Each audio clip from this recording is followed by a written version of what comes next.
कुसर गांव में एक नाबालिगा की लाश मिली थी, जिसको 25 में ये जो दो अभियुक्त अभी पकड़ाए हैं वो कुसर गांव से बाइक पर बिठाकर ले गए थे और बाद में मर्डर कर दिया।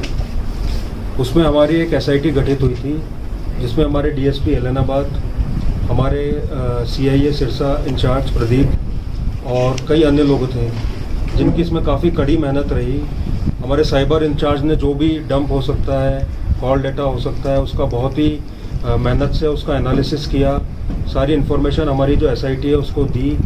और इसके अलावा जो ह्यूमन इंटेलिजेंस है, यानी कि हमारे जो पुलिस के मुलाजिम भी हैं और साथ में जो गांव के लोग हैं, उनका भी इसमें काफ़ी सपोर्ट रहा। उन्होंने हमें इंटेलिजेंस के इनपुट दिए, जिस बेसिस पर हम इन दो अभियुक्त तक पहुँच पाए।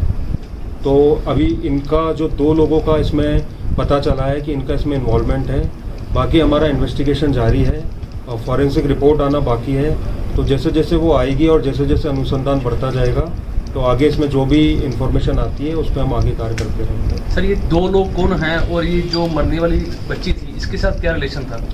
इसमें एक विनोद है जो पिछले 4 वर्षों से इनके घर आता जाता था और उसकी माता जिसे अच्छी जान पहचान थी। तो अभी तक जो तथ्य सामने आया उस हिसाब से जो लड़की थी उसकी अनबन भी हुई बीच में और वो थोड़ा इससे नफरत करती थी। तो ये एक बहुत महत्वपूर्ण एंगल था। और दूसरा एक सुरेंद्र है जो उसका मित्र था, दोनों गेंदड़ा के निवासी हैं ये। और बस यही एक इनके अब जो मुख्य कारण यही समझ में आया है कि जो लड़की बार बार ऑब्जेक्ट करती थी, तो उस चक्कर में इनके मन में जो भी रंजिश की भावना थी। बाकी दोनों अपराधी किस्म के हैं। जो विनोद है उस पर 7 पर्चे पहले के दर्ज हैं और सुरेंद्र पे 1 पर्चा दर्ज है। तो क्या इसमें कोई और लोग भी इन्वॉल्व हैं? अभी जैसे जैसे देखिए इन्वेस्टिगेशन होगा तो और चीज़ें क्लियर होंगी। अभी हम इनको पेश करके और पुलिस रिमांड लेंगे तो और जो है गहराई से पूछताछ होगी तो और चीज़ें इसमें क्लियर है। विनोद का इनके घर कोई गलत नज़र से आने जाने का कोई बात है सामने? हाँ, अभी देखिए ये भी कंफर्म कहना मुश्किल है, लेकिन ऐसा कुछ लगा है आइडिया इसमें। सर, विनोद ये वही लड़का है जिसको पहले ही दिन पुलिस ने हिरासत में लिया था, लेकिन ग्रामीणों के विरोध के बाद उसको एक बार ये छोड़ दिया था। हाँ, पूछताछ इस पर चल रही थी, पर हमारा पहले ये था कि जिसको भी घर वालों को जिस पर शक है उससे पूछताछ की जाए। और 25 को जब ये वाकया हुआ था तो हमने जैसा उन्होंने बताया उन लोगों से पूछताछ की।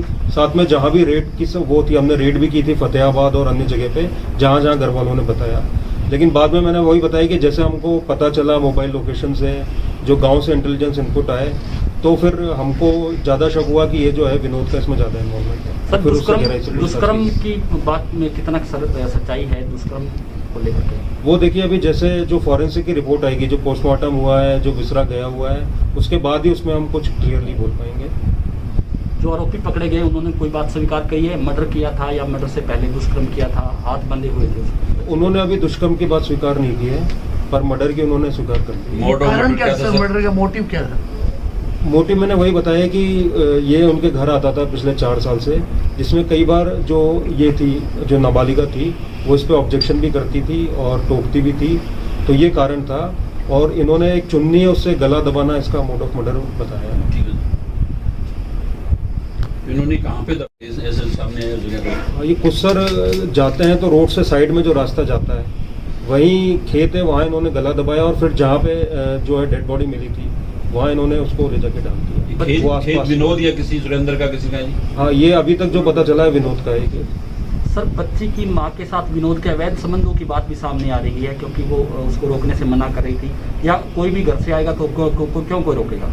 ये देखिए ये जब इन्वेस्टिगेशन होगा तभी इस विषय में हम कुछ बोल पाएंगे। ठीक है।